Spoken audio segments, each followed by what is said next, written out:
और श्रीमद् भागवत के जो मूल श्लोक हैं उनके ऊपर हमने जो मंगलाचरण है उनकी कथा को हमने देखा था। अब हम प्रथम स्कंद से जो श्रीमद् भागवतम की कथा है उसको प्रारंभ कर रहे हैं।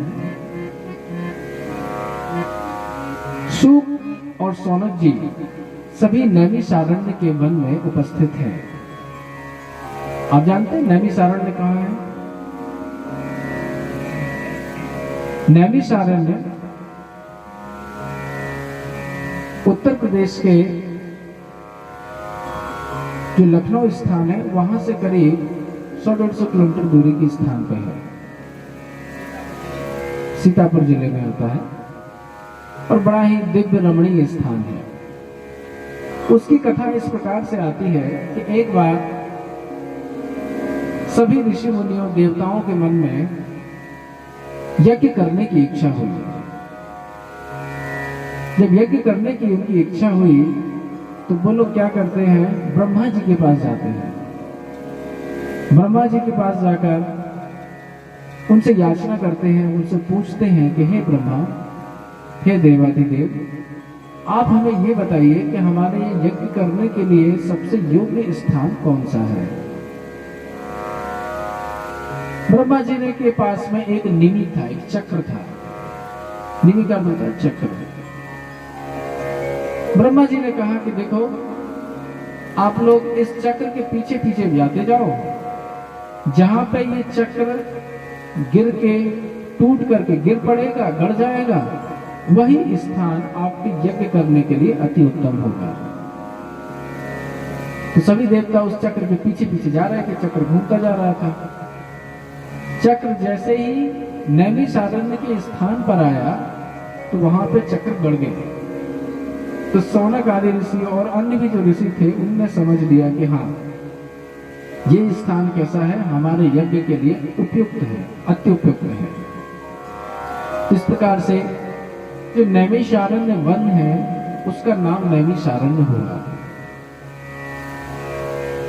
अब जितने भी ऋषि मुनि वहां पे बैठे थे, सौनक आदि, सौनक जी वहां पे मुख्य प्रश्न पूछने वाले थे और जो सूत जी थे वह उत्तर देने वाले या कथा कहने वाले थे। थोड़ा सा वॉल्यूम कम कर। तो सूत जी ने कथा कहने से पूर्व सौनक जी ने पहले उनसे 6 प्रश्न पूछे। और ये 6 प्रश्न क्या है? पूरी भागवत इन्हीं 6 प्रश्नों का उत्तर है। 6 प्रश्न क्या है? तो बोल रहे हैं, पुंसाम एकांततः श्रेया अवतारा प्रयोजनम तस्य कर्माणि अपि तथा अवतारा कथायति कृष्ण अवतार चरितम धर्मः कम शरणं गताः। 6 प्रश्न ध्यान रखिए, यही 6 प्रश्न पूरे भागवत के उत्तर हैं। सबसे पहला प्रश्न उन्होंने पूछा कि पुंसाम एकांततः श्रेयः।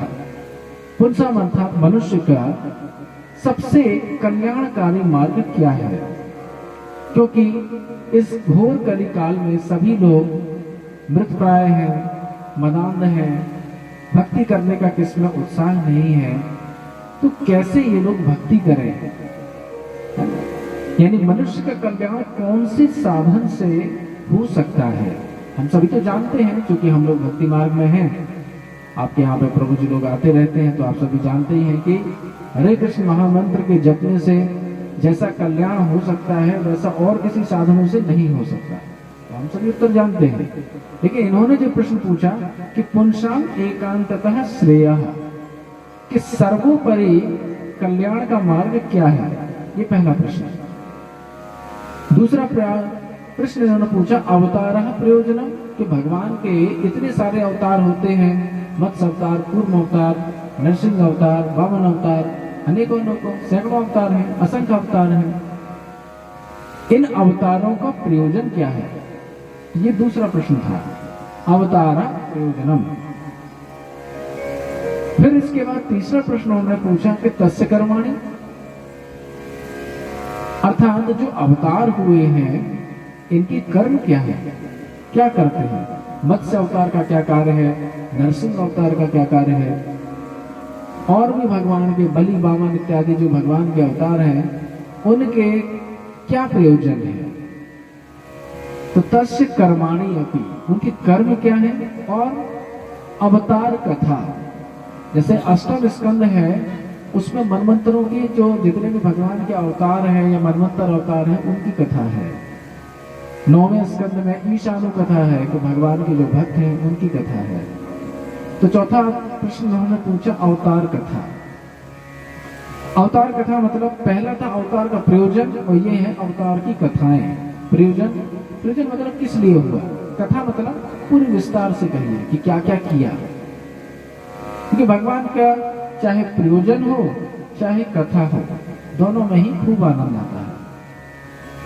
पांचवा प्रश्न कृष्ण अवतार चरितम, यद्यपि जितने भी अवतार हैं उनके मध्य में कृष्ण अवतार में भी एक आ जाता है ना, लेकिन फिर भी अलग से उन्होंने पूछा कि कृष्ण का जो अवतार है वो इतना रसपूर्ण है, इतना माधुर्यपूर्ण है, उसके लिए उन्होंने अलग से प्रश्न किया कि कृष्ण अवतार चरितम, क्योंकि अभी अभी कृष्ण अवतार हुआ है, यानी जब ये कथा हो रही थी 5000 वर्ष पूर्व, उसी से 100-200 वर्ष पूर्व भी कृष्ण भगवान अपनी लीला स्मरण करके पधारे थे। तो कृष्ण अवतार चरितम ये पांचवा प्रश्न हुआ। और छठवां प्रश्न इनका था कि जब भगवान कृष्ण अपनी लीला को समाप्त करके गोलोक धाम में चले गए तो धर्म कम शरणम गतः, धर्म ने किसकी शरण ली? क्योंकि पहले तो जो धर्म है वो भगवान की शरण में था, यानी भगवान ने धर्म को आशीर्वाद दे रखा था कि मैं जब तक हूं तब तक पृथ्वी पर अधर्म का विस्तार नहीं हो सकता। तो ऐसा तो है नहीं कि धर्म पूरी तरीके से नष्ट हो गया, तो इसलिए यहां पर प्रश्न पूछ रहे हैं कि धर्म किम शरणम गतः। हम लोग सब जानते हैं कि धर्म ने दो चीजों की विशेषता शरण ली, किसकी? एक तो है श्रीमद् भागवतम, जो ग्रंथ श्रीमद् भागवतम है ये धर्म को बताता है कि धर्म क्या है। अभी आगे जो द्वितीय अध्याय आएगा ना उसमें जितने भी प्रश्न हैं उनके एक एक करके उत्तर दिए जाएंगे, और बाकी जो अवतारों की कथा है वो तो संपूर्ण श्रीमद् भागवतम में विस्तारित है। तो वही यहाँ पे बता रहे हैं धर्म किम शरणम गतः। तो पहली वस्तु तो है श्रीमद् भागवतम, और द्वितीय है आप सभी जानते ही हैं हरिनाम संकीर्तन। भगवान चैतन्य महाप्रभु श्री कृष्ण चैतन्य देव धरा पर अवतरित होकर और उत्तान पाणी होकर के हरि बोल हरे कृष्ण महामंत्र का उच्च ध्वनि से संकीर्तन करते हुए हमारे जैसे जो अधम जीव हैं उनका उन्होंने उद्धार किया और पूरी पृथ्वी पर संकीर्तन को आप्लावित कर दिया।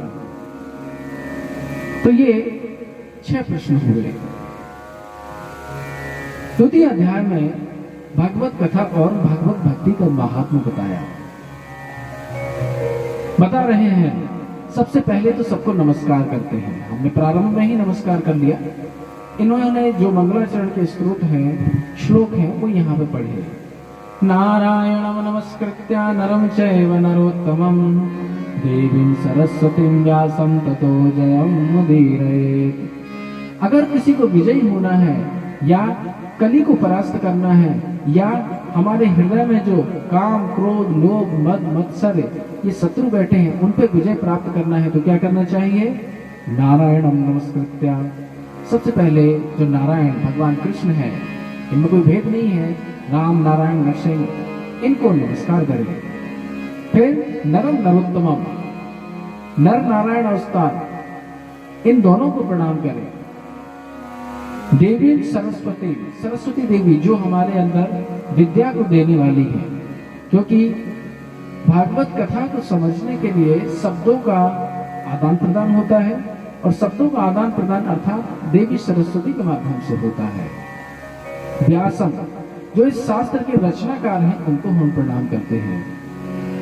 इससे पूर्व इन्होंने सूत गोस्वामी, जो कि अब कथा कह रहे हैं, तो सूत गोस्वामी के गुरु कौन है? सुखदेव गोस्वामी। तो सुखदेव गोस्वामी का इन्होंने मंगलाचरण किया, बड़ा ही प्रसिद्ध मंगलाचरण है। और सुखदेव गोस्वामी की पूरी जीवनी या कितनी कृपालुता है उनको 2 श्लोक में समेकित कर दिया। यं प्रव्रजन्तमनुपेतमपेत कृत्यम् द्वैपायनो विरह कातरया जुहावा पुत्रेति तन्मयतया तरवो विमेदु तं सर्वभूत हृदयं मुनिमानतोस्मि। कैसे ही सुखदेव गोस्वामी तो वर्णन कर रहे यम प्रव्रजन्तम, जब उनका जन्म हुआ 2 वर्ष के थे, अर्थात 16 वर्ष के थे, लेकिन जन्म के बाद ही अपनी नाल को अपनी कमर पर लपेट करके सीधे घर से बाहर भागे जा रहे थे। अनुपेतम, उनका अभी यज्ञोपवीत संस्कार भी नहीं हुआ था। अपेत कृत्यम, उन्होंने यज्ञ इत्यादि जो कर्म होते हैं, कर्मकांड की विधियां होती हैं कि कैसे आचमन करना चाहिए, कैसे शौचाचार होना चाहिए, उसकी भी कोई शिक्षा नहीं ली। मानो सुखदेव गोस्वामी दर्शा रहे हैं कि भगवत भजन करने के लिए इन सब चीजों की भी ज्यादा कोई आवश्यकता नहीं है। अगर हम भक्ति पूर्वक, प्रेम पूर्वक भगवान का नाम जप कर रहे हैं, तो अगर किसी ने कोई कर्म कांड करना भूल भी गया, आचमन करना भूल गया, तो कोई बात नहीं, मंत्र से शुद्धि हो जाएगी, भगवान के नाम से शुद्धि हो जाएगी, ये दर्शा रहे हैं। जब सुखदेव गोस्वामी जा रहे थे तो उनके पीछे उनके जो पिता हैं, वात्सल्य भाव से एवं एक भक्त संघ की भाव से, कोई ये नहीं समझे कि जो व्यास देव जी हैं उनमें पुत्र मोह उत्पन्न हो गया है। व्यासदेव जी में पुत्र मोह उत्पन्न नहीं हुआ। व्यासदेव जी में ये भाव है कि आहा, इतना सुंदर पुत्र जो भगवान का एक विशेष भक्त है, वह मेरे घर में प्रकट हुआ है और ये ऐसे ही जा रहा है, क्या मुझे अपना संग नहीं देगा क्या? तो मानो व्यासदेव जी अपने पुत्र रूपी भक्त का संग प्राप्त करने के लिए लालयित हो रहे हैं, इसलिए कह रहे हैं द्वैपायनो विरह कातर आजुभावा। कि द्वैपायन, कृष्ण द्वैपायन व्यास विरहता में कातर होकर अपने पुत्र को क्या कर रहे हैं? आजुभावा, पुकार रहे हैं, पुत्र पुत्र पुत्र। उन्होंने जिस तरीके से पुत्र पुत्र पुकारा, तो जो पेड़ थे वहां पे, अब जानते हैं सभी लोग, अगर हम खाली स्थान पे किसी ध्वनि को करें तो वो ध्वनि प्रतिध्वनि होकर लौट के आती है। तो मानो जितने भी वहां वृक्ष थे वो सुखदेव गोस्वामी के चेले हैं, उनके शिष्य हैं, और सुखदेव गोस्वामी के भाव को आत्मसात कर करके वो कह रहे हैं कि अरे कौन किसका पुत्र? हम तो आत्मा रामस्य मुनियो निर्गंथे मुक्ति में, कि हम तो आत्मा नाम है, हमें तो इन घर गृहस्थी वाली बातों से कोई सरोकार नहीं है। तो इसलिए घर छोड़ के चले जा रहे थे। सर्वभूत हृदयम, तम सर्वभूत हृदयम, सर्वभूत हृदयम अर्थात कि जितने भी जीव हैं उनमें तादात्म्य प्राप्त करते हैं गुरुदेव। यानी गुरुदेव एक अंश से सभी जीवों के अंदर विराजमान रहते हैं कि जब भी उनके अंदर ये भावना होती है कि हमें भक्ति करना है, तो क्या करते हैं? भगवान चैत्य रूप से, परमात्मा रूप से उसको दिशा निर्देशन करते हैं, उनको बताते हैं कि देखो यहां जाओ, यहां कथा हो रही है, यहां तुम्हें भक्ति प्राप्त होगी। इस प्रकार से सुखदेव गोस्वामी का इन्होंने स्मरण किया और इसके बाद कथा प्रारंभ की। सबसे पहले उन्होंने पूछा था ना कि धर्मम किम शरणम गतः, आखिरी में। तो सबसे पहले बता रहे हैं कि धर्म क्या है।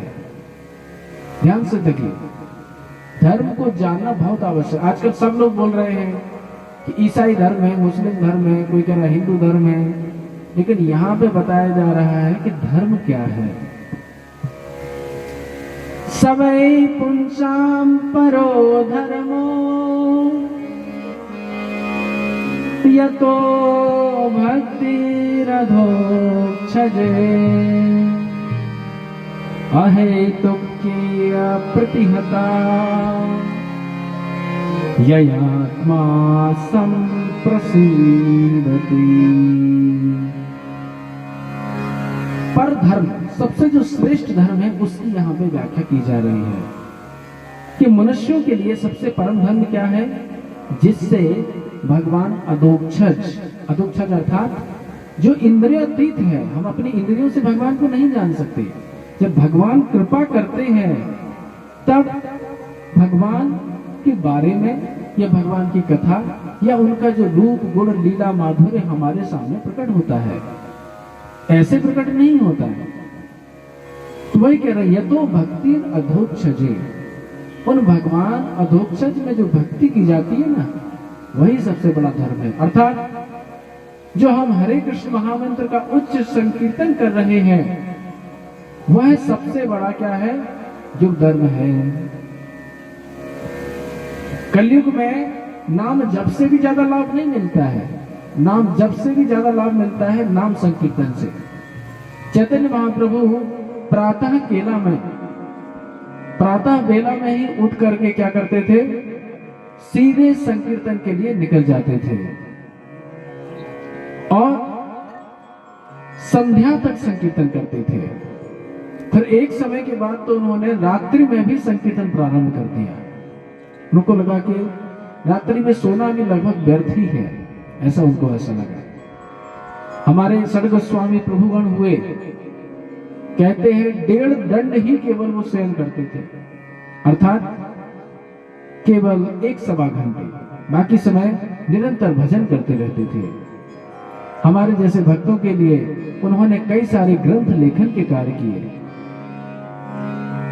तो आचार्य अपनी रहनी से सिखा रहे हैं कि समय का हमें सदुपयोग करना चाहिए, निद्रा में व्यर्थ व्यय नहीं करना चाहिए। आप लोग तो परम भाग्यशाली जीव हैं जो अपना मनुष्य जन्म सफल करने के लिए यहाँ पे आए हैं। और जो परम धर्म है, अर्थात भगवान कृष्ण की अहेतुकी भक्ति। अहेतुकी समझते हैं क्या होता है? बड़ा ही महत्वपूर्ण शब्द है ये। एक होती है हेतु भक्ति, जैसे कोई भक्ति कर रहा है, किस लिए कर रहा है, उसका पुत्र नहीं है, घर पे कोई संतान नहीं है, संतान हो जाए। कोई इसलिए भक्ति कर रहा है कि डूबी हुई फैक्ट्री डूब जो है वो फिर से चल जाए। कोई इसलिए भक्ति कर रहा है कि पानी गिरने लगे, हमारी खेती अच्छी हो। ये गौण फल है। अगर इनके लिए कोई भगवान का भजन कर रहा है तो क्या होगा पता है? कि जैसे ही उसको गोपाल की प्राप्ति हो जाएगी, बाल गोपाल की, वो भक्ति करना छोड़ देगा। जैसे ही खेत में लबालब पानी भर गया, भक्ति करना छोड़ देगा। जैसे ही फैक्ट्री बढ़िया चलने लगी, खूब लाभ हो गया, भक्ति करना छोड़ देगा। लेकिन जो व्यक्ति भगवान का प्रेम प्राप्त करने के लिए भक्ति कर रहा है, उसकी तो फैक्ट्री चाहे डूबे चाहे खूब लाभ ले, उसकी खेती चाहे डूबे चाहे खूब लबालब भरे, उसका जो बैंक बैलेंस चाहे डूबे वो चाहे एकदम धमालब भर जाए, उसको कोई मतलब नहीं। उसको तो अपने हरि का नाम जपना है, क्योंकि भगवान की भक्ति होनी चाहिए अहेतुक। अरे भाई, कोई कहे क्यों भक्ति करना है? क्योंकि हम भगवान के अंश हैं। भगवद गीता में कहा है, ममे वांसो जीव लोक जीव भूतो सनातनः, कि ये जीव है, मेरा क्या है, अंश है। हम सभी भगवान के अंश हैं। तो अंश होने के नाते अब जैसे जो जिसका अंश होता है तो वो उसके साथ में अगर जुड़ा रहेगा तो उसकी महत्वता रहेगी, उसकी शक्ति मिलेगी। एक उदाहरण से बात समझ में आ जाएगी। अग्नि जल रही थी, उसमें बहुत सारे तिनके पड़े थे, एक तिनका जलते जलते बाहर निकल गया तो वो क्या होगा, बुझ जाएगा। लेकिन जो तिनके अग्नि में पकड़े रहेंगे वो जलते रहेंगे। जो विद्युत का तार कनेक्शन जिसका टूट जाएगा, तार हट जाएगा, वो क्या होगा, उसकी विद्युत उसमें नहीं रहेगी, उसमें शक्ति नहीं रहेगी। तो हमारा कनेक्शन जब तक भगवान से रहेगा, जब तक हमें आनंद ही आनंद रहेगा।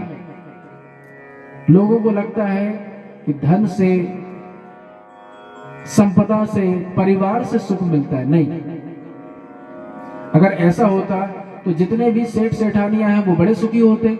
आप जाइए नगर में, वहां तो खूब सारे धन्ना सेठ हैं, करोड़ों अरबों की उनकी प्रॉपर्टी है। उनसे पूछिए आप सुखी हैं क्या? अगर कोई वास्तविक व्यक्ति होगा तो बताएगा कि हम बिल्कुल सुखी नहीं हैं। तो कहने का भाव यही है, सुख प्राप्त होता है अहेतु की भक्ति से। अहेतु की भक्ति मतलब, जैसे देखो मीरा थी, आपके क्षेत्र की ही है मीरा, राजस्थान की। उन्होंने अपना राजपाट का सुख छोड़ा। राजरानी थी, कोई कमी थी क्या? सोचिए, और उसको छोड़कर वो वृंदावन गई, और वृंदावन में जगह जगह अपने गिरधर गोपाल को ढूंढती हुई डोल रही है। तो कहने का भाव ये है कि जब तक अहेतु की भक्ति नहीं की जाएगी, जब तक आनंद की प्राप्ति नहीं हो सकती। ये सार की बात है ना? तो इसलिए बोल रहे अहेतु की अप्रतिहता। जब अहेतु की होगी तो प्रतिहत नहीं होगी, बाधित नहीं होगी, भक्ति निरंतर चलती रहेगी। कुछ भी हो जाए। प्रहलाद महाराज का उदाहरण देखिए। प्रहलाद महाराज, उनको हाथी के नीचे कुचलवाया गया, पहाड़ के ऊपर से फेंक दिया गया, बर्फ के अंदर डाल दिया गया, पानी के अंदर डाल दिया गया, पत्थर बांध के, लेकिन नहीं मरे। क्यों? क्योंकि सतत भगवान का स्मरण कर रहे हैं। इसलिए नहीं कर रहे हैं कि वो हमें बचाएं, प्रेम पूर्वक। उनको तो मतलब ही नहीं है, चाहे हम मर जाएं चाहे जी जाएं, उससे उन्हें कोई मतलब नहीं। उनका तो मुख्य आनंद है कि भगवान का स्मरण चलते रहना चाहिए। आप भी कभी कभी भगवान का नाम जब जपते होंगे और कभी एकाग्र चित्त से जब एकदम तल्लीन हो जाते हैं और हरे कृष्ण कृष्ण कृष्ण हरे हरे, हरे राम राम राम हरे हरे, जब हम अंतर मन में ही इस शब्द को सुनते मात्र हैं तो कितना आनंद आता है। और फिर कभी हमारी भाव सिद्धि हो गई, प्रेम सिद्धि हो गई, तो वही कृष्ण कहते हुए जो सर्वांग सुंदर मुरली मनोहर हैं, जिन्होंने मोर मुकुट धारण कर रखा है, जिनका घनश्याम वपु है, बड़े सुंदर हैं, नेत्र आयताकार कमल लोचन है, वो हमारे सामने प्रकट भी हो जाएंगे। और कभी कभी वेणु भी उनकी सुनाई देगी। तो कहने का भाव यह है कि जब तक अहेतु की भक्ति नहीं की जाएगी, तब तक भक्ति का आनंद नहीं मिल सकता। तो प्रयास यही करना चाहिए कि अहेतु की भक्ति की जाए। यद्यपि भगवान के भक्त होते हैं वो 4 प्रकार के होते हैं, आप सभी ने सुना ही होगा। आर्त, अर्थार्थी, ज्ञानी च भरतर्षभा। भगवत गीता में भगवान बताते हैं, चतुर्विधा भजन्ते माम जना सुकृतिनो अर्जुना, आर्त, अर्थार्थी, ज्ञानी च जिज्ञासु भरतर्षभा। 4 कौन कौन है? आर्त, दुखी होकर। ज्यादातर लोग जो भक्ति करते हैं वो दुखी होकर ही करते हैं। वो भी भक्त हैं, ऐसा नहीं वो भक्त नहीं है ना। कई लोग हुए जिनके ऊपर संकट आया, भगवान कृष्ण की भक्ति करने लग गए। अच्छी बात है। किसी भी को कोई सा भी संकट आए, भगवान कृष्ण की ही भक्ति करनी चाहिए। आगे जाके हम 2 स्कंद में एक श्लोक देखेंगे, अकामो सर्व कामो वा मोक्ष कामो दारधि तीव्रेण भक्ति योगेन यजेता परशरम। यजेत पुरुषः परम। परम पुरुष कौन है? परम पुरुष कौन है? साक्षात नारायण कृष्ण, ये परम पुरुष है। तो यजेत परसम परम, विधि लिंग का प्रयोग है भाई, इनकी ही विधि करना है। बोले अकामः, चाहे हृदय में बहुत सारी कामनाएं हो कि हमारा विवाह हो जाए, हमारा पुत्र हो जाए, हमारी डूबी हुई फैक्ट्री चल जाए, खूब हम अमीर हो जाएं, अंबानी से भी ज्यादा अमीर हो जाए, ऐसी भी इच्छा हो सकती है किसी की, कोई बात नहीं। अकामः सर्व कामोगा, सर्व काम यानी सारी इच्छाएं हो, अकाम यानी प्रहलाद जैसे निष्काम हो तो भी भगवान की भक्ति करें। मोक्ष कामा, जैसे सनक सनंदन सनातन सनत कुमार जो चतुष कुमार हैं, वो भगवान की भक्ति क्यों करते हैं? ज्ञान प्राप्त करने के लिए कि हम भगवान की ब्रह्म ज्योति में लीन हो जाएंगे। ऐसे भी अगर किसी की अभिलाषा है तो उसको भी क्या करना चाहिए? भगवान की भक्ति करना चाहिए। कैसे करना चाहिए वो भी बता रहे हैं। तीव्रेण भक्ति योगेन, भक्ति योग के माध्यम से, जो हरिनाम संकीर्तन है ये भक्ति योग है। इस कली काल का जो योग है वो क्या है? हरिनाम संकीर्तन। 12 स्कंद में एक श्लोक आता है, उसमें बताया गया है कि कौन से युग में कौन सा भक्ति का उपक्रम किया जाता था। कृते ध्यायतो विष्णु, कृते ध्यायतो विष्णु अर्थात कृते यानी सतयुग में भगवान विष्णु का ध्यान किया जाता था। अभी हम ध्रुव चरित्र देखेंगे, उसमें आएगा कि ध्रुव महाराज बड़े तल्लीन होकर भगवान नारायण का ध्यान कर रहे हैं। कृते ध्यायतो विष्णु। फिर आता है त्रेता युग, त्रेतायाम यजतो मखा। त्रेता युग में बड़े बड़े यज्ञ करके, आपने भगवान राम की लीला अवश्य देखी होगी। भगवान राम जब 15 वर्ष के ही किशोर अवस्था के थे तो एक बार विश्वामित्र जी उनको अपने साथ में ले गए थे। कई सारे असुर थे, दानव थे जो उन लोगों को परेशान कर रहे थे, तो उनके यज्ञ में विघ्न डाल रहे थे। तो भगवान राम ने और लक्ष्मण ने अपने धनुष से ताड़का जैसे कई असुरों को वध कर दिया। त्रेतायाम यजतो मखा, बड़े बड़े यज्ञ करने पर, बहुत दिनों तक तपस्या करने पर विश्वामित्र ने 60,000 वर्ष तपस्या की। आगे जाके हम देखेंगे कर्दम मुनि ने 10,000 वर्ष तपस्या की। इतनी लंबी तपस्या करने के बाद भगवान का दर्शन हुआ करता था। द्वापर युग में द्वापरो परिचर्यायाम, द्वापर युग में परिचर्या, जैसे आप इस्कॉन मंदिर गए होंगे या भगवान के किसी भी गर्भगृह में जाएं, भगवान के दर्शन करें तो भगवान की आरती होती है, धूप दीप नैवेद्य, पंखा चंवर पुष्प, षोडश उपचार से भगवान की सेवा होती है। तो ये जो सेवा का प्रारंभ है, उपक्रम है, इसको कहते हैं, ये द्वापर युग का है, द्वापरे परिचर्या। और ये जो इतने बड़े बड़े उपक्रम करने के बाद भगवान का दर्शन होता है या भगवान का साक्षात्कार होता है, तो कह रहे हैं अंत में कलौ तद हरि कीर्तना।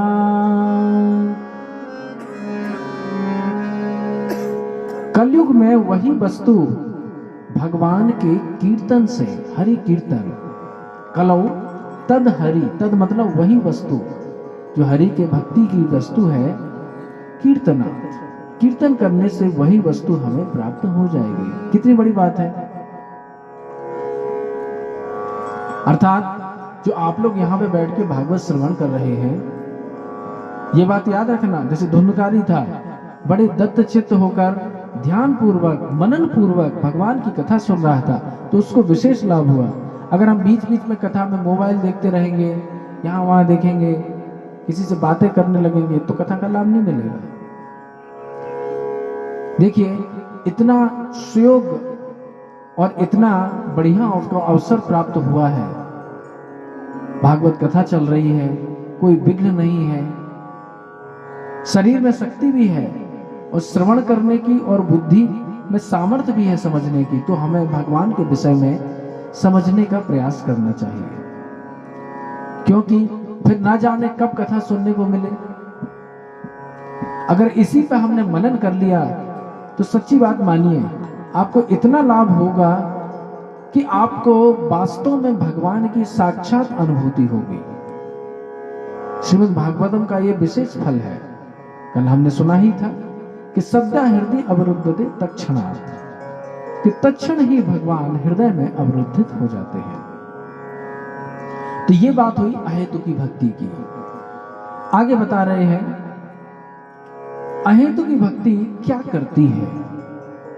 वासुदेवे भगवती भक्ति योगा प्रयोजितः जनयति आशु वैराग्यम ज्ञानम च यद अहेतुकम। भक्ति ज्ञान और वैराग्य को जन्म करती है। कई लोग ऐसे कहते हैं ज्ञान और वैराग्य के माध्यम से भक्ति मिलती है, गलत।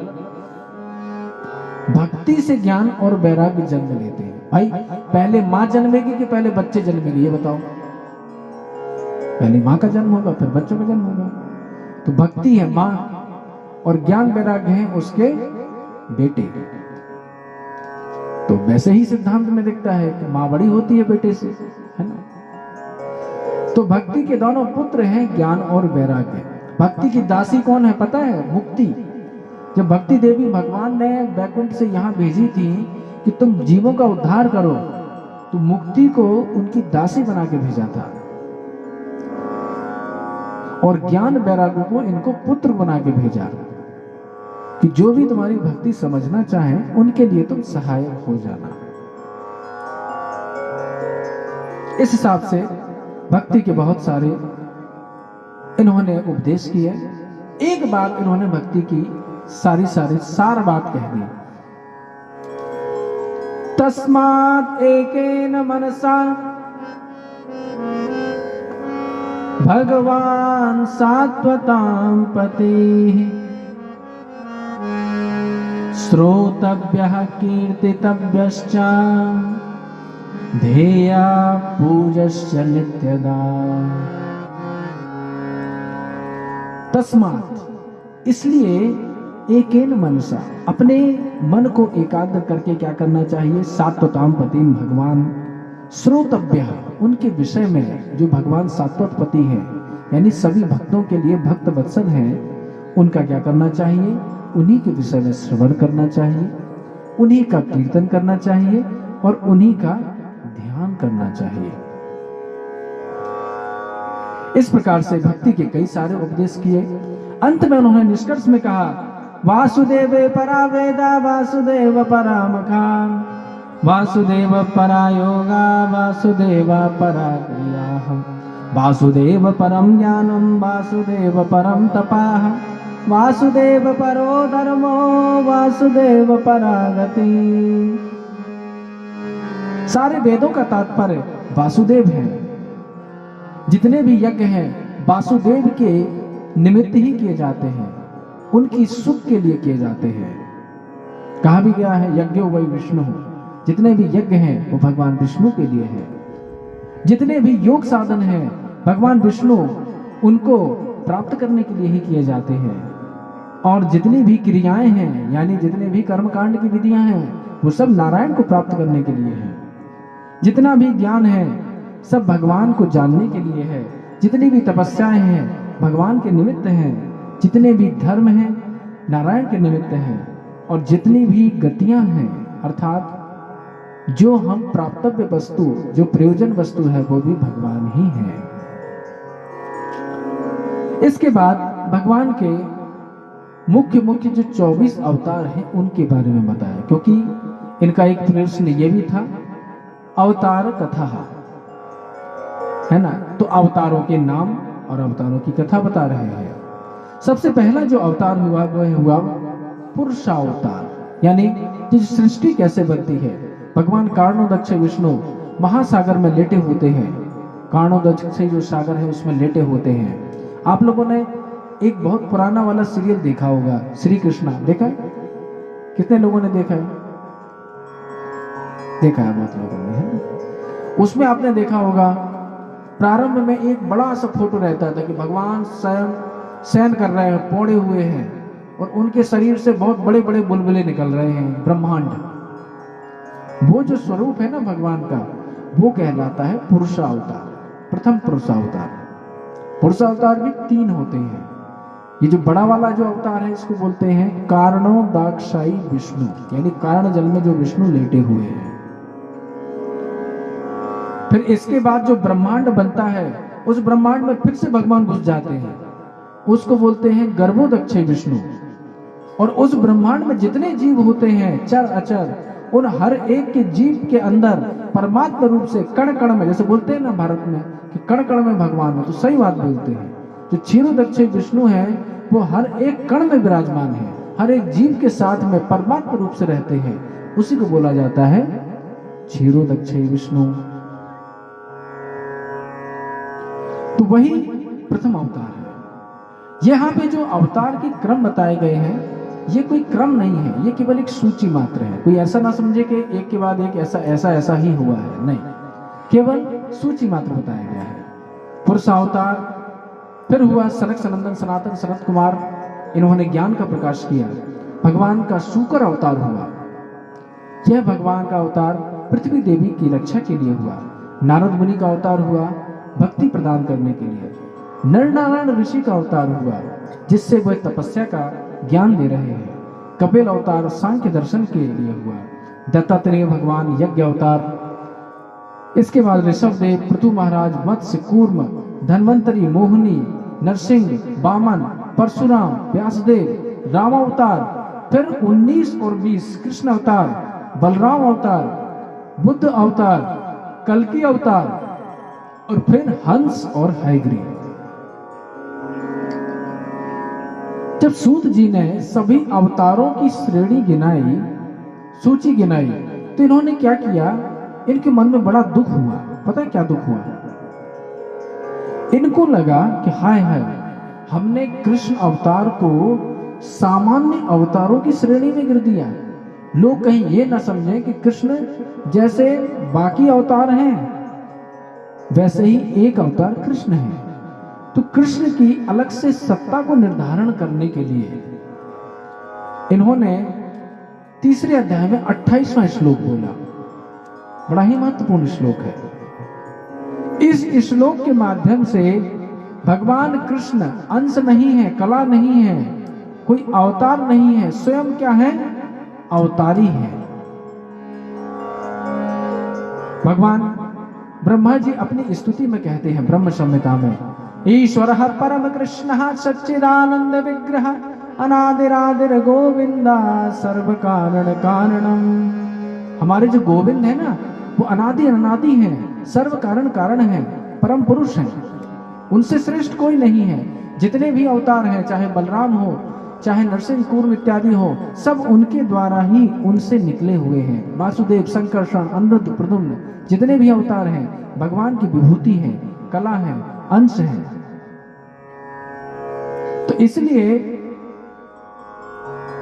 अब भगवान की भगवत्ता को फिर से प्रतिपादित करने के लिए कोई सामान्य मनुष्य ये न समझ ले कि भगवान कृष्ण जैसे बाकी रूप हैं वैसे ये भी हैं। इसलिए उन्होंने अलग से कहा, एते चांस कला पुंसः कृष्णस्तु भगवान स्वयं इंद्रारी व्याकुलं लोकम मृडयन्ति युगे। तो कह रहे हैं एते, एते मतलब ये 24 जो अवतार गुना, ये चा मतलब अनुक्तः, जो नहीं कहे हैं वो भी, क्योंकि भगवान के केवल 24 अवतार थोड़ी, भगवान के तो असंख्य अवतार हैं। तो जितने भी असंख्य अवतार हैं उसमें बोल रहे हैं कृष्णस्तु भगवान स्वयं। ये कृष्ण कौन है? साक्षात नारायण, अर्थात नारायण का अर्थ होता है कि जो भगवान समस्त ब्रह्मांडों की रचना करने वाले हैं।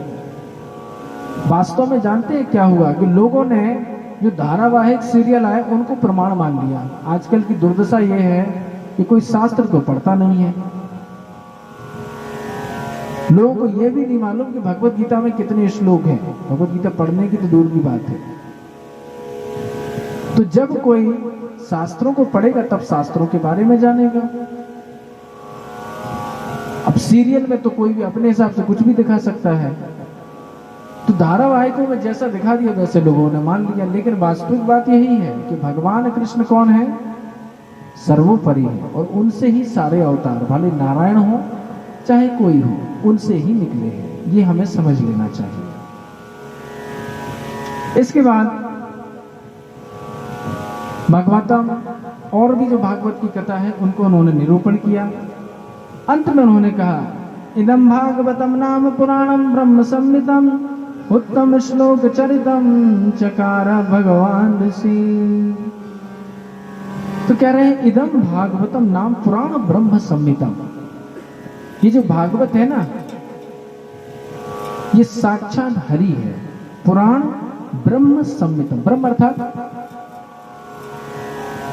अभी भगवान का इन्होंने निरूपण किया था, उसमें उन्होंने कहा था ब्रह्म भगवान और परमात्मा, ब्रह्मेति परमात्मेति भगवान इति शब्दते। लोग पूछते हैं कि भगवान कौन है। कुछ लोग कहते हैं ब्रह्म है, कुछ लोग कहते हैं परमात्मा है, और कुछ कहते हैं भगवान ही भगवान है। एक उदाहरण से बात समझ में आ जाएगी।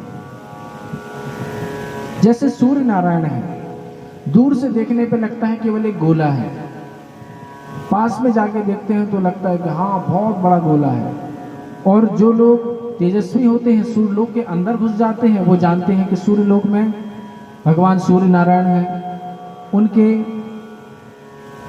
अरुण जो उनके सारथी हैं वो भी वहां पे हैं, उनका खूब बड़ा रथ है और वह चक्कर लगा रहे हैं। तो इसी प्रकार से जो भगवान को दूर से देखते हैं तो उनको लगता है भगवान एक प्रकाश है। तो थोड़ा पास में पहुंचते हैं भगवान के, उनको लगता है हाँ हाँ भगवान का ऐसा स्वरूप है। जो और पास में होते हैं तो उनको समझ में आता है कि भगवान तो घनश्याम है, चतुर्भुज भी हैं, भगवान ने बड़े सुंदर किरीट मुकुट धारण किए हुए हैं, कुंडल पहने हुए हैं, उनके वक्षस्थल पर श्रीवत्स का चिन्ह है, कौस्तुभ मणि धारण की हुई है। तो उनके बाकी जो वस्तुएं हैं वो उनको दिखने लगती हैं। इसी प्रकार से ब्रह्म परमात्मा और भगवान का साक्षात्कार होता है। आगे जाके प्रश्न पूछते हैं, हे सौनक ऋषि, हे सूत जी, सौनक इत्यादि ऋषि कहते हैं कि हे सूत जी, आप ये बताइए कि ये कथा हुई कहाँ, किसके द्वारा कही गई, कैसे हुई, कैसे प्रकट हुई, इसके श्रोता वक्ता कौन है, इसके बारे में बताइए। हमने सुना है कि सुखदेव गोस्वामी ने परीक्षित महाराज को 7 दिन तक ये कथा सुनाई थी। लेकिन जैसा कि आप सभी जानते हैं कि जो ऋषि, जो सन्यासी होते हैं, वो ज्यादा देर गृहस्थियों के घर के द्वार पे नहीं रुकते। वो कितना रुकते हैं? केवल 5-7 मिनट। जितने देर में गाय दूही जाती है ना, उतने देर तक केवल रुकते हैं। तो फिर ये इतनी दूर तक कैसे रुक गए? सुखदेव गोस्वामी इतनी देर तक कैसे रुक गए? 7 दिन तक कैसे उन्होंने कथा सुनाई? ये हमारे विषय में प्रश्न है। इस विषय में हमारे मन में बड़ा प्रश्न आ रहा है, इसका उत्तर दीजिए। तो इन्होंने कथा सुनाना प्रारंभ की कि भगवान ने देखा कि कली काल में जितने भी लोग हैं उनमें ज्यादातर बुद्धि है नहीं। पहले जो वेद होते थे वो श्रवण मात्र से स्मरण रखे जाते थे। श्रवण अर्थात केवल सुन लिया, याद हो गया। लेकिन कलयुग में ऐसी बुद्धि नहीं है। कलयुग में बार बार श्रवण कराने के बाद भी व्यक्ति भूल जाता है। इसलिए शास्त्रों की आवश्यकता हुई। शास्त्रों की आवश्यकता इसीलिए हुई कि कभी हम भूल गए तो फिर से कम देख लें। पहले लोग श्रुतिधर हुआ करते थे, यानी एक बार सुना याद हो गया। लेकिन आजकल ऐसी दशा नहीं है। आजकल दिशा विपरीत हो गई। आजकल 100 बार याद कराने के बाद भी बच्चा पहाड़ा भूल जाता है ना। बच्चे को पहाड़े याद कराते हैं, 2 एकम 2, 2 दूनी 4, वो भूल जाता है। लेकिन पहले ऐसा नहीं होता था। खान पान भी शुद्ध था, वातावरण शुद्ध था, बुद्धि शुद्ध थी, सब कुछ शुद्ध था। अब व्यासदेव जी ने जो पहले ओमकार रूप में वेद रहता था, पहले जो वेद था वो केवल एक शब्द में था, प्रणव, ओम। उसी को उन्होंने समाधि में देखा तो उन्होंने पहले एक वेद लिखा, फिर एक वेद के उन्होंने 4 भेद विधात कर दिए, ऋग साम यजुर अथर्व। ऋग्वेद, यजुर्वेद, सामवेद और अथर्ववेद। जब इन्होंने देखा कि इससे भी भगवान की भक्ति में लोग प्रवृत्त नहीं हो रहे हैं, तो उन्होंने स्त्री शूद्र द्विज बंधूनाम त्रयीना श्रुति गोचराम कर्म श्रेयसी मूढ़ानाम श्रेय एवं भवेनिहाम इति भारतमाख्यानम मुनिया कृपया कृतम। मुनिना कृपया कृतम। व्यासदेव जी ने कृपा पूर्वक भारत शास्त्र, भारत अर्थात महाभारत की रचना की। क्योंकि उन्होंने देखा कि कई सारे वर्ग हैं जिनमें इनकी बुद्धि नहीं है या जिनके पास समय नहीं है। ज्यादातर ऐसा होता है, जो माताएं होती हैं वो घर गृहस्थी के काम में ही प्रायः लगी रहती हैं, उनके पास इतना समय नहीं रहता। आप लोग तो बड़े भाग्यशाली हैं कि जो अपना अमूल्य समय निकाल करके यहाँ आ रही हैं और कथा सुन रही हैं, तो बड़े भाग्य की बात है। तो स्त्री दूज शूद्र दुज बंधु नाम, जिन्होंने अपना दुजत्व नष्ट कर लिया है, जो केवल संसार के कार्य में लगे हुए हैं, भगवान की भक्ति में जिनका मन नहीं लगता है, ऐसे लोगों को बड़ी बड़ी रोचक कथाओं के माध्यम से, महाभारत में बहुत सारी रोचक कथाएं हैं, अगर आप उसको पढ़ेंगे ना तो आपको बहुत सारी कथाएं सुनने को मिलेंगी, उनमें बड़ा आनंद आएगा आपको। जैसे भागवत की कथा में आनंद आता है, वैसे वहां पे भी आनंद आता है। तो उन्होंने लिखा, वेदांत भी लिखा व्यासदेव जी ने, लेकिन उसके बाद भी उनको आनंद की अनुभूति नहीं हुई। जब आनंद की अनुभूति नहीं हुई, उनका मन खिन्न था। व्यासदेव जी सरस्वती नदी के तट पर विराजमान थे, चिंतन कर ही रहे थे कि हे प्रभु, मैंने तो आपकी वाणी को यथा साध्य बड़े अच्छे से विस्तार किया है। मैंने इतिहास की भी रचना की है, अर्थात इतिहास का मतलब समझते हैं आप लोग? इतिहास का मतलब होता है इति धन हा धन आस। इति का मतलब हो इस प्रकार, हा मतलब निश्चित रूप से, आस मतलब जो हुआ है, जो निश्चित रूप से जो घटना हुई है उसको इतिहास कहते हैं। जो महाभारत इत्यादि चीजें हैं, तो आज भी पांडव लोग कहां कहां गए, उनके स्थान है। इंद्रप्रस्थ नाम है, कुरुक्षेत्र नाम है, उनके बहुत सारे अवयव भी देखने को मिलते हैं। उनके द्वारा बनाए गए कुछ मंदिर भी हैं 5000 वर्ष पूर्व। हम गए थे हिमाचल में कथा करने के लिए, वहां एक बैजनाथ धाम है, वहां पे एक मंदिर है, वो 5000 वर्ष पुराना है। कहते हैं वहां पे जो शिव जी हैं वो पांडवों के द्वारा स्थापित किए गए थे। अभी वो आर्कियोलॉजिकल विभाग के द्वारा संरक्षित है, संग्रहालयों के द्वारा। तो वो कई जगह गए, तो उनके इतिहास प्रमाण मिलते हैं क्योंकि वो हुए हैं। व्यासदेव जी बड़े खिन्न मन से बैठे हुए हैं। उनके मन में विचार आया, हो ना हो, अभी तक मैंने भगवान की वैसी व्याख्या नहीं की, मैंने भगवान का वैसा यशोगान नहीं किया जितना करना चाहिए था, इसलिए हो सकता है मुझे शांति नहीं मिल रही है। सच्ची मानिए, केवल जो शांति मिलती है वो भगवान की भक्ति करने में मिलती है। इसलिए तो सोचिए, व्यासदेव जी जो स्वयं भगवान के शक्तावेश अवतार हैं, भगवान ने एक किसी विशेष जीव में शक्ति आवेशित की कि ये मेरे जितने भी ग्रंथ हैं उनको रचना करेगा। व्यासदेव जी खिन्न थे। इधर से नारद मुनि नारायण नारायण करते हुए वहां पे प्रकट हो गए। नारायण को जैसे ही देखा, नारद मुनि को जैसे ही देखा, व्यासदेव जी वहां पे खड़े हो गए। नारद मुनि वहां पे अपनी वीणा के ऊपर, जो उनकी आतुद्ध वीणा है, उसके ऊपर गा रहे हैं, श्रीमन नारायण नारायण हरि हरि। बोलिए श्रीमन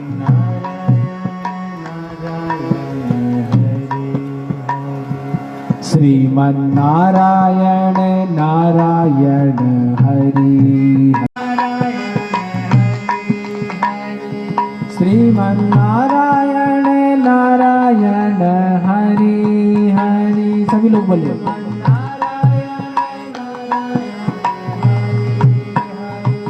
श्रीमन्नारायण नारायण हरि हरि।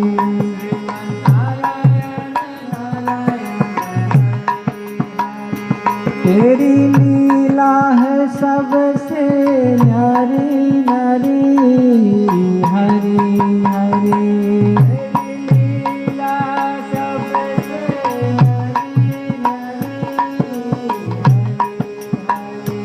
श्रीमन्नारायण नारायण हरि हरि।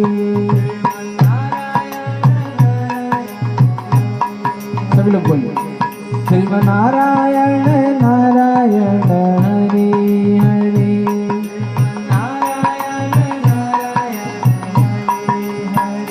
श्रीमन्नारायण नारायण हरि हरि।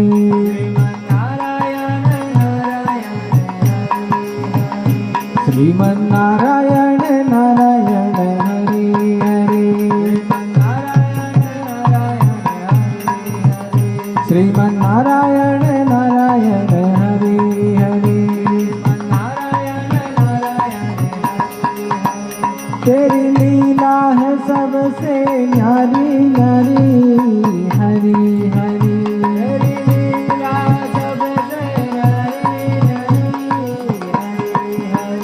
तेरी लीला है सबसे न्यारी न्यारी हरि हरि।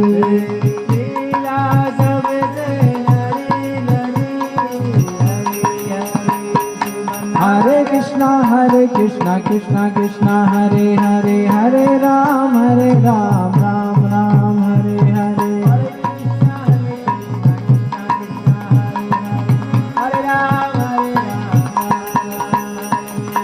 हरे कृष्णा कृष्णा हरे हरे हरे राम राम राम हरे हरे।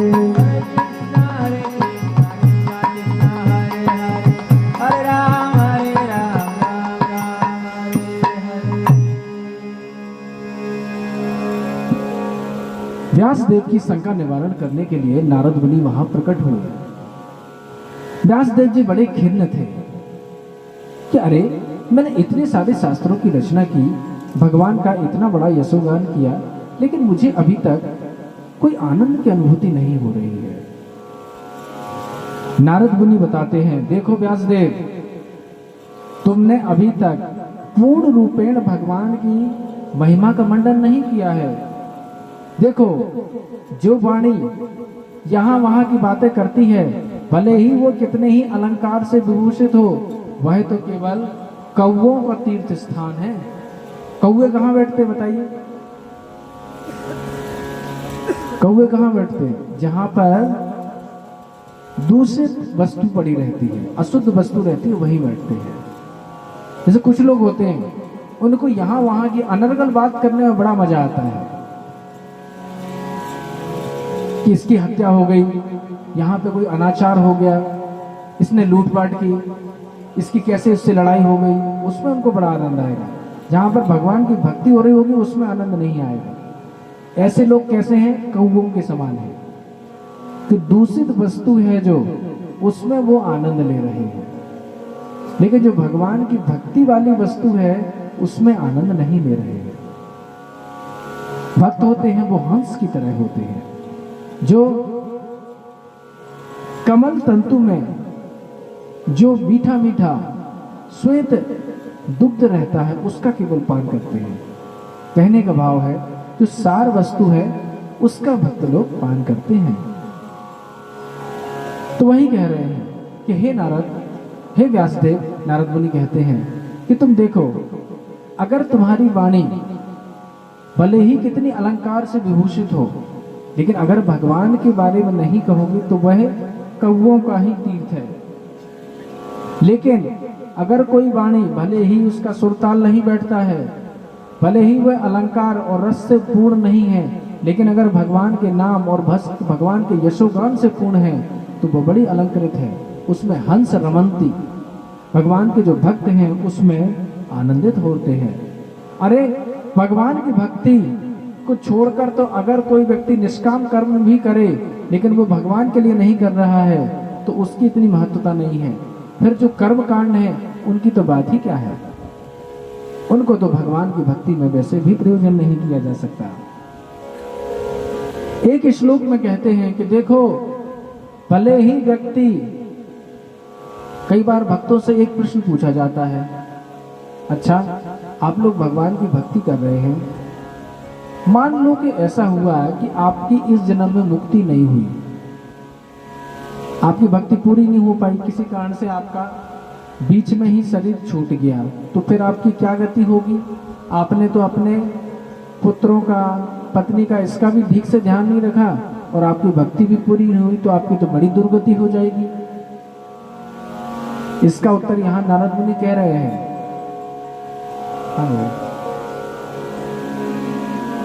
त्यक्त्वा सुवर्णं चरणाम्बुजं हरे भजन पको को अथ पते ततो यदि यत्र हुका क्वा भद्रमुदवश्यकिं को वार्थ आप्तो अभजतां स्वधर्मताः।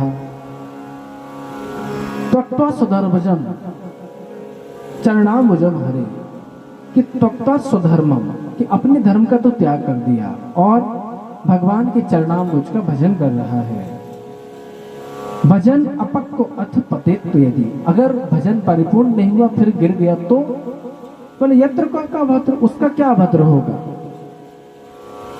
भगवत गीता में एक श्लोक आता है, उसका तात्पर्य है नेहवक्बना स्वस्ति प्रत्यवाय न विद्यते स्वल्पमस्ति धर्मस्यात्रायतो महतो भयात्। कि अगर कोई व्यक्ति भक्ति कर रहा है तो भली थोड़ी मात्रा में भी भक्ति हुई है, अगर इस जन्म में भक्ति नहीं भी कर पाया तो वहीं से अगर उसने 20% भक्ति कर ली तो अगले जन्म में 21% से चालू होगी। भक्ति के बड़े लाभ हैं, तो इसलिए भक्ति अवश्य करना चाहिए। तो यहां पे इन्होंने भक्ति का सिद्धांत बताया। आखिर में कहते हैं इदम ही पुंसा तपसा सुतस्वा स्वस्थ सुक्तस् च बुद्धिदत्तयो अविच्यतो अर्थ कवि भी निरूपितो यदत्तम श्लोक गुणानुवर्णनम। जितनी भी तपस्याएं हैं, जितना भी वेद अध्ययन है, जितने भी सूक्त वाचन हैं, जो भी विद्धि की वृत्तियां हैं, वह सब किसके निमित्त है? भगवान अच्युत के लिए है। सबका एकमात्र प्रयोजन यही है कि हम अपने गोविंद का यशोगान करें। व्यासदेव जी मानो पूछ रहे हैं कि आपको इतना सारा ज्ञान कहां से हो गया? व्यासदेव जी ने नारद जी से मानो कहा कि हे मुनिश्रेष्ठ, आप ये बताइए कि आपको ये भक्ति के बारे में ज्ञान इतना कहां से हुआ? आप इतने उच्चतम धरातल पर कैसे पहुंच गए? आपको ये भक्ति का ज्ञान किसने दिया? तो नारद जी अब अपना ही जीवंत उदाहरण बता रहे हैं। जैसे कई लोग होते, कहा सुने, बोले एक जन ने हमसे प्रश्न किया, अच्छा ये बताइए कि आप इतने दिनों से भक्ति कर रहे हैं, आपने भगवान को साक्षात रूप से देखा है क्या? लेकिन बोल रहे थे, महिला हमसे पूछ बैठी कि आप इतने दिन से भक्ति कर रहे हैं, आपने कभी भगवान को देखा है क्या? हमने उनको उत्तर दिया कि हम तो रोज ही भगवान को देखते हैं। बोले वो कैसे? तो बोले जो भगवान के श्री विग्रह हैं, ये क्या भगवान से अभिन्न है क्या? भगवान ही कृपा करके इस श्री विग्रह के रूप में यहाँ अवतरित हुए हैं, जिससे कि हम उनको नित्य प्रति देख सके, उनकी सेवा कर सके। तो ये जो भगवान के विग्रह हैं, ये भगवान से अभिन्न है। भगवान और भगवान के विग्रह में कोई भेद नहीं। चैतन्य चरितामृत में एक वाक्य आता है, प्रतिमा तुम्ही नहीं साक्षात ब्रजेंद्र नंदन। दो विप्रों की कथा आती है। दो विप्र वृंदावन पहुंचते हैं, एक छोटा विप्र, एक बड़ा विप्र। छोटा विप्र बड़े विप्र की बड़ी सेवा करता है। बड़ा विप्र कहता है कि हे छोटे विप्र, तुमने बड़ी निर्मत्सर भाव से, निस्वार्थ भाव से तुमने मेरी सेवा की है। मैं तुम्हें कुछ देना चाहता हूं। क्या देना चाहते हो? वो कहता है छोटा विप्र कि हे विप्रवत, मुझे कुछ नहीं चाहिए, मैं तो केवल निस्वार्थ भाव से ही आपकी सेवा कर रहा था, कुछ मुझे आपसे चाहिए थोड़ी है। बड़ा विप्र का नहीं नहीं, मैं तो तुमको अवश्य दूंगा। मेरी एक युवती कन्या है जो अभी विवाह के योग्य हो गई है, वो बड़ी सुलक्षणा है, शीलवती है, उसका मैं तुम्हारे साथ में विवाह करूंगा। वह छोटा विप्र कहता है नहीं नहीं, आप इतने बड़े कुल के ब्राह्मण, आप इतने धनाढ्य, आप इतने शिक्षित हैं, और मैं देखो मैं इतना शिक्षित भी नहीं हूं, मेरे पास धन भी नहीं है, रहने दीजिए। क्योंकि विवाह का एक नियम होता है, पता क्या, जो विवाह है वो समान परिवार वालों में होना चाहिए, ना ज्यादा बड़ा धनी कोई हो ना ज्यादा छोटा। क्योंकि अगर ज्यादा धनी वर्ग से कन्या आएगी तो बोले अरे तुम्हारे यहाँ तो कुछ है ही नहीं, तुम लोग तो एकदम गरीब हो, ना बार बार अपने मायके का गिनाते रहेगी कि हमारे यहाँ ये है, तुम्हारे यहाँ तो कुछ है ही नहीं। और एकदम गरीब कुल की कन्या अगर आपके यहाँ आएगी तो उसको हीनता का भाव रहेगा कि अरे हमारे यहाँ तो कुछ था ही नहीं, यहाँ तो बहुत कुछ है। तो इसलिए विवाह का ऐसा नियम है कि समान परिवार में नियम होना चाहिए, समान परिवार में संबंध होना चाहिए। वो विप्र बोलता है, बड़ा विप्र, कि नहीं नहीं, मैं तो तुम्हें अपनी कन्या अवश्य देता हूं। तो वह छोटा विप्र बोला, वहां पे एक विग्रह थे वृंदावन में जिनका नाम था गोपाल, गोपाल विग्रह, साक्षी गोपाल उनका बाद में नाम पड़ा। अभी ये विग्रह कटक में है साक्षात। अगर आप जगन्नाथपुरी जाएं तो जगन्नाथपुरी से 40 किलोमीटर की दूरी पे कटक नाम का स्थान आता है, वहां पे ये विग्रह है। तो बड़ा विप्र बोलता है कि नहीं नहीं, मैं इन विग्रह की कसम खाता हूं, इनके सामने मैं तुम्हारी शपथ लेता हूं कि मैं तुम्हें अपनी कन्या दूंगा। छोटा विप्र कहता है ठीक है, भगवान को साक्षी मान करके तुमने इनके सामने मुझे वचन दिया है। तो माइक वाले का गूंज रहा है, थोड़ा सा कम करिए। तो यहाँ पे बड़ा विप्र बोलता है कि मैं तुम्हें अपनी कन्या अवश्य दूंगा। फिर दोनों अपने अपने गांव में चले जाते हैं वापस। कुछ दिन के बाद छोटा विप्र बड़े विप्र के पास आता है। बड़े विप्र ये बात अपने घर पे भी बताता है कि देखो मैंने अपनी कन्या का दान कर दिया है। बोले किसको कर दिया है? उसकी पत्नी बोली, उसके बच्चे बोले अमुक अमुक ब्राह्मण को। बोले अरे वो तो बड़ा गरीब है, इतना शिक्षित भी नहीं है, हमारी इकलौती बहन है, हमें ऐसे ही उसका विवाह वहां कर देंगे क्या?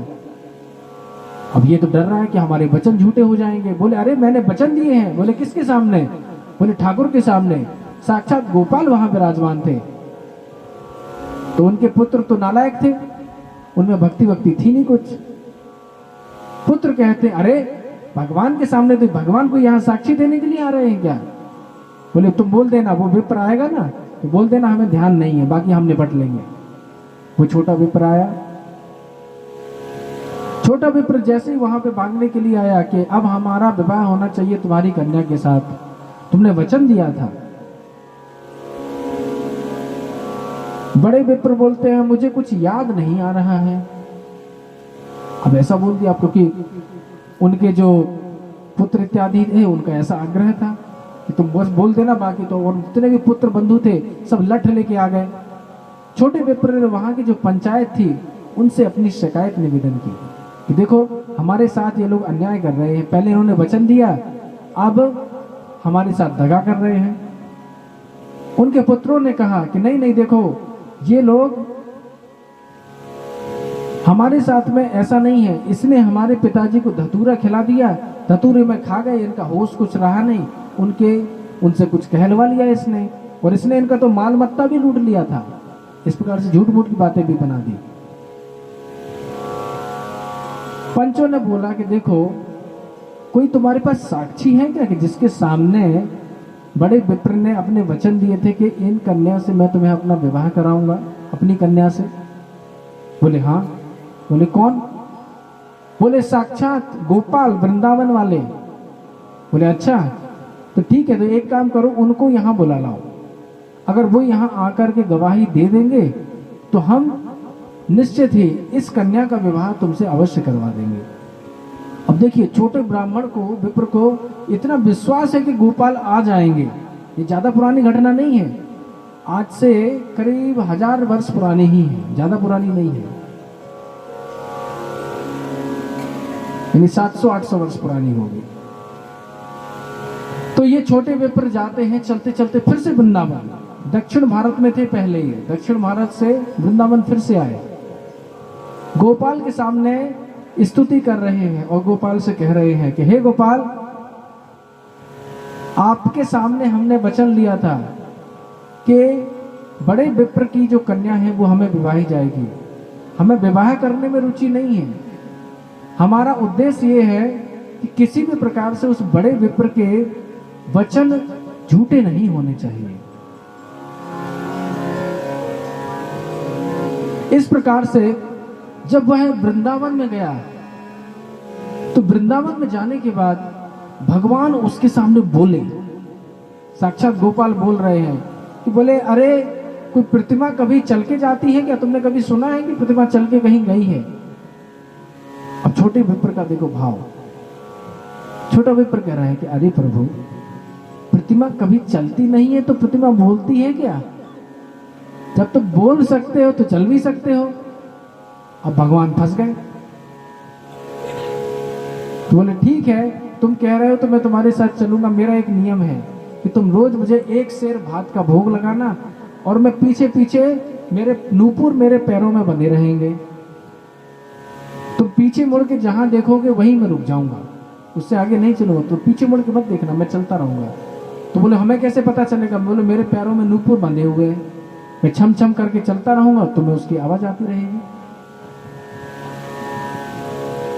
इस प्रकार से कई महीने तक चलते हुए छोटा विप्र गोपाल को, साक्षी गोपाल को वहां पे लेके आ गया साक्षी लेने के लिए। दक्षिण भारत में पूरे गांव में हल्ला मच गया कि अरे ठाकुर आ गए, ठाकुर आ गए, वृंदावन से ठाकुर आ गए, चल के आ गए।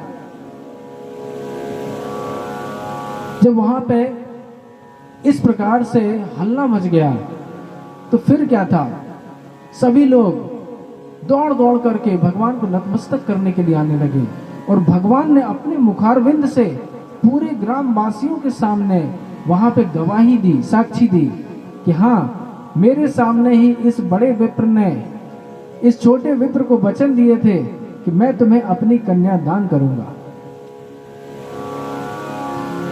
बोलिए भक्त वत्सल भगवान की।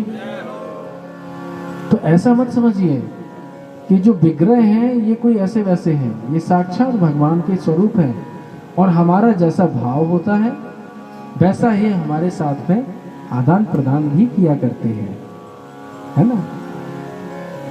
अब यहाँ पे व्यासदेव जी को ये नारद मुनि अपना ही दृष्टांत सुना रहे हैं, स्वयं भोगा हुआ, कोई कहा सुनी वाली कथा नहीं सुना रहे हैं।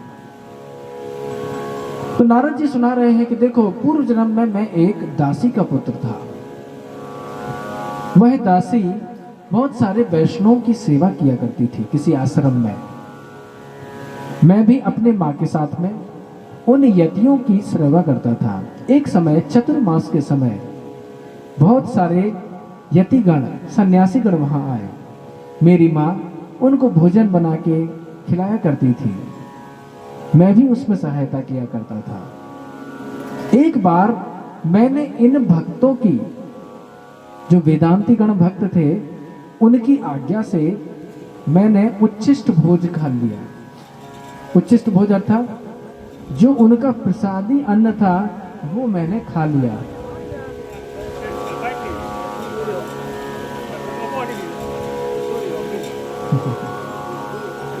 बैठे रहिए, कोई बात नहीं। तो इस प्रकार से जब उच्छिष्ट भोज किया तो मेरे अंदर भक्ति जागृत हो गई। बड़ा अच्छा श्लोक है, इसमें नारद मुनि अपना भक्ति भाव जागृत कर रहे हैं। कह रहे हैं उच्छिष्ट लेपान अनिमोदितो जाहे सकृत्स्म भुञ्जे तदपास्त किल विषाहम् एवं प्रवृत्तस्य विशुद्ध चेतसा तद्धर्म एवापरचि प्रजायते। तो नारद मुनि ने उन वैष्णव की आज्ञा से क्या किया, कुछ भोजन कर लिया जो उनका जूठन था।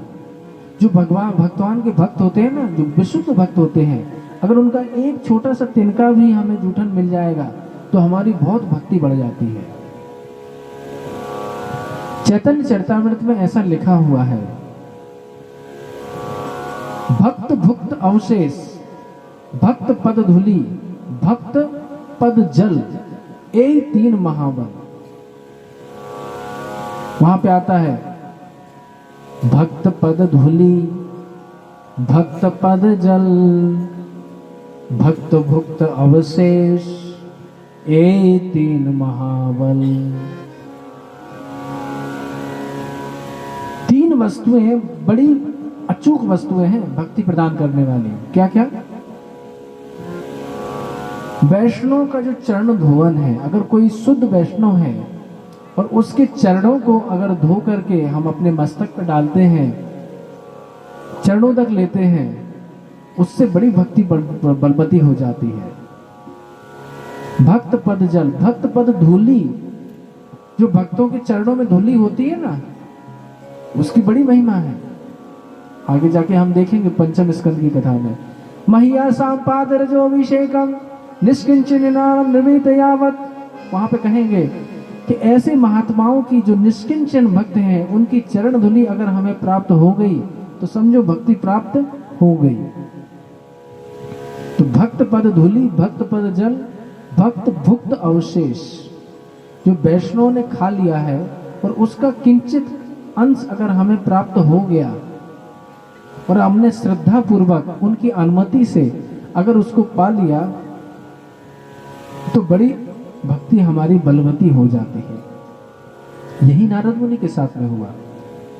जैसे ही उन्होंने आज्ञा पूर्वक उन संतों का उच्छिष्ट खाया, उनकी भक्ति एकदम बलवती हो गई। उनके हृदय में एकदम ज्ञान वैराग्य भक्ति तीनों का उन्मेष हो गया। जब चतुर्मास करके वो चले गए, ये भक्ति में लगे रहे और धीरे धीरे भक्ति के जितने सिद्धांत हैं, भगवान का रूप ध्यान, भगवान का भक्ति ध्यान, भगवान की समाधि तक इनकी लगने लगी। कुछ समय बाद फिर प्रश्न करते हैं ये कि हे मुनिवर, आप ये बताइए, फिर जब ये विप्रगण जो सन्यासी गण थे, ये जब चले गए तो आपने क्या किया? नारद मुनि अपना फिर से उपाख्यान सुना रहे हैं कि मेरी मां जो दासी थी, एक तो जननी थी, योषित थी, मूढ़ा थी और किंकरी थी। तो दासी होने के कारण कुछ ज्यादा कर नहीं पाती थी। मेरी मां सोच रही थी कि मेरा जो बालक है कब युवा होगा और कब युवा होकर के इसका विवाह होगा, मेरे घर पर एक रौनक झुनक करती हुई बहू आएगी जो मुझे खूब सेवा करेगी। इस प्रकार से मेरी माँ अनेक प्रकार की कल्पना कर रही थी। मुझे ये बात अच्छी नहीं लगी क्योंकि मैं तो भक्ति करना चाहता था निर्विघ्न रूप से संन्यास लेकर के। काल की एक बात, एक दिन मेरी माँ रात के समय, संध्या के समय गाय को दोहने के लिए गई। खेत में जा रही थी, वहीं कहीं एक सांप था, विषैला सांप। सांप क्या था? काल की ही गति थी। सांप ने चट मैया का पैर काट लिया। मैया पट वहां पर लुढ़क गई। कोई और होता तो बड़ा दुखी होता कि हाय, मैं तो 5 वर्ष का बालक, अब मैं क्या करूंगा। लेकिन मैं तो दोनों हाथ ऊपर करके हरि बोल कर करके संकीर्तन कर रहा हूं कि अरे भगवान ने बड़ा अच्छा किया कि जो एक आसक्ति थी उसको भी छुड़ा दिया। जब भगवान किसी के ऊपर विशेष कृपा करते हैं ना, भक्तों के ऊपर, तो उससे सब कुछ छीन लेते हैं। हमारे जो इस्कॉन के फाउंडर आचार्य हैं एसी भक्तिवेदांत स्वामी श्रील प्रभुपाद, उनके जीवन में भी ऐसा ही हुआ। उनके मन में ऐसा विचार था कि पहले मैं एक खूब बड़ी फैक्ट्री खोलूंगा, उससे खूब लाभ होगा, फिर मैं भगवान का प्रचार करूंगा उस धन से। लेकिन भगवान को ऐसा मंजूर नहीं था। भगवान कुछ और कार्य कराना चाहते थे, और किसी प्रकार से। भगवान जब भी वो फैक्ट्री खोलते, हर बार घाटा लग जाता, कभी आग लग जाती, कभी उनके कर्मचारी लूट के भग जाते। एक बार जब प्रभुपाद जी भागवतम पढ़ रहे थे, पढ़ते पढ़ते उनको एक बड़ा अच्छा श्लोक मिला 10वें स्कंद में कि यस्याम अनुग्राही तज्जनहि हरस्यति तद्धनम शनैः, कि जिस जीव के ऊपर मैं अनुग्रह करता हूं उसके धन को मैं धीरे धीरे उससे छीन लेता हूं। क्यों? ये हर किसी के साथ नहीं होता, घबराने की जरूरत नहीं है। आप ये समझ सोचे कि आपका धन चला जाएगा। जो बड़े विशेष भक्त होते हैं, जो विशेष कार्य करने वाले होते हैं, उनके साथ में भगवान ऐसी लीला करा करते हैं। तो प्रभुपाद जी का सारा धन उन्होंने छीन लिया। फिर प्रभुपाद जी को समझ में आ गया कि हाँ भाई, ये भगवान की विशेष अनुकंपा है। प्रभुपाद जी ने घर गृहस्थी त्यागी और वृंदावन में 50 वर्ष के बाद आ गए, और वहीं पे 5 वर्ष के बाद फिर संन्यास लिया। और फिर उनको तो अपने गुरु की आज्ञा पालन करनी थी। अमेरिका गए, कोई हवाई जहाज से नहीं गए थे, जल जहाज से गए थे। 28-30 दिन के बाद अमेरिका पहुंचे। अमेरिका पहुंचते पहुंचते 2 बार उनको हार्ट अटैक आए, और कोई होता ना तो उल्टे पैर आ जाता। लेकिन देखिए, भगवान का प्रचार करने की उनके हृदय में कितनी ललक थी, और गुरु के वाणी की कितनी श्रद्धा थी। गुरु के वाणी में वहां पे जाकर के 1 साल तक प्रयास करते रहे, कुछ नहीं हुआ। 1 साल के बाद 2-4 लोग भक्त बने थे, और फिर भगवान ने ऐसी कृपा की कि कई सारे भक्तों को उनकी सहायता के लिए भेजा। फिर तो हजारों लाखों लोग भक्त बन गए। अभी पूरे विश्व में 700-800 से ज्यादा मंदिर बन चुके हैं, बड़े बड़े मंदिर पूरे विश्व में। भारत में ही सैकड़ों मंदिर बन चुके हैं। हर एक बड़े शहर में लगभग एक मंदिर हो चुका है। मंदिर नहीं तो कम से कम एक छोटा मोटा सेंटर तो चल ही रहा है। तो ये भक्तों की कृपा होती है। भगवान जब किसी भक्त के ऊपर अहेतु की कृपा करते हैं, तब क्या करते हैं? तब उसका सब कुछ छीन लेते हैं। हर किसी के साथ में नहीं। नारद जी जैसे लोगों के साथ में होता है, हम जैसे सामान्यों के साथ में नहीं होगा। चिंता करने की बात नहीं है। तो नारद जी तो हरि बोल कर करके वहां से विरक्त होके आगे चले गए। उत्तर की ओर आगे बढ़ते जा रहे हैं। खेत खलिहान को पार करते हुए, जितने भी खाने हैं उनको पार करते हुए, पहले उपवन, वन, फिर भीड़ जंगल, इनको पार करते हुए एकांत में जहां पे एक पीपल का वृक्ष था, वहां पे वो जाकर बैठ गए। नदी में स्नान किया, आसन लगाया। आसन जैसे ही लगाया, क्योंकि उन्होंने वैष्णव का संग किया था, भक्ति के सिद्धांत उनके हृदय में पहले से ही विद्यमान थे। जैसे ही उन्होंने पद्मासन लगाया, आंखें बंद की, भगवान का रूप ध्यान किया, तुरंत भगवान नारायण उनकी आंखों के सामने प्रकट हो गए। वही चतुर्भुज स्वरूप, किरीट, सुंदर कुंडल, वक्षस्थल पर श्रीवत्स का चिन्ह, कौस्तुभ मणि, पीतांबर धोती, बड़ा सुंदर स्वरूप। ये तो आनंद विभोर हो गए। इनको तो प्रेम की मूर्छा आने लगी। लेकिन अगले ही क्षण क्या हुआ कि भगवान ने वह अपना रूप तिरोहित कर लिया। ये तो एकदम छटपटा गए। अब सोचो, किसी को एकदम से 2 करोड़ रुपए मिल जाएं और अगले क्षण उसके अकाउंट से फिर चले जाएं, तो कैसा लगेगा? है बिल्कुल अच्छा ही नहीं। तो ऐसे ही मानो जिसके पास अभी अभी कोई विशेष धन प्राप्त हुआ हो और वह धन चला जाए तो उसको क्या होगा, ऐसे ही मानो इनकी गति हुई। इनका मन नहीं लग रहा है। तो यहां पे भगवान आकाशवाणी के माध्यम से बोलते हैं, हंतास्मि जन्मनि भवान मामाम दृष्टुमर्हति अभिपक्व कषायाणाम दुर्दर्शोऽहं कुयोगिनाम। हंत, हे नारद, अब तुम मेरा दर्शन नहीं कर पाओगे। क्यों? यहां पे लिखा है कि चूंकि मैंने तुम्हें ये दर्शन दिया है तुम्हारी आकांक्षा को बढ़ाने के लिए, तुम्हारी लालसा को बढ़ाने के लिए ही तुम्हें दर्शन दिया है, और कोई प्रयोजन नहीं है कि जिससे तुम्हारी भक्ति में लालसा हो जाए। जैसे होता है ना, कई बार छोटे बच्चों को उनको पढ़ने के लिए कुछ विशेष बिस्किट दिए जाते हैं, कोई मिठाई दी जाती है कि बेटा अगर 1 घंटे पढ़ लोगे ना तो 1 मिठाई मिलेगी। तो ऐसे ही भगवान कभी कभी भक्तों को अपना दर्शन दे दिया करते हैं। क्यों? कि जिससे भक्तों को क्या हो, लालसा उत्पन्न हो जाए, क्योंकि भक्ति में लालसा उत्पन्न होना आवश्यक है। श्रीमद् भागवतम को पढ़ने और सुनने का यही विशेष लाभ है। भागवतम सुनने से भगवान की भक्ति में लोभ उत्पन्न हो जाता है, और एक बार लोभ अगर उत्पन्न हो गया फिर व्यक्ति रुकता नहीं है। जैसे जो व्यक्ति कामी होता है तो वह हमेशा देखता रहता है कौन सुंदर स्त्री है, कहां जा रही है, क्या उसका विचार उसी के ऊपर रहता है। ठीक इसी प्रकार से जो व्यक्ति भक्ति संपन्न व्यक्ति होता है उसका विचार हमेशा भगवान की लीलाओं के ऊपर होता है, भगवान के नाम पर रहता है। तो वही यहां पे हुआ।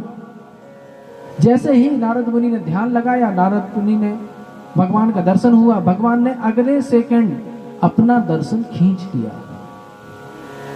खींचने के बाद क्या देखते हैं, भगवान ने बोला कि तुम्हें मेरा दर्शन हुआ है, तुम अच्छे योगी हो, तुम्हारी लालसा को बढ़ाने के लिए ही किया है।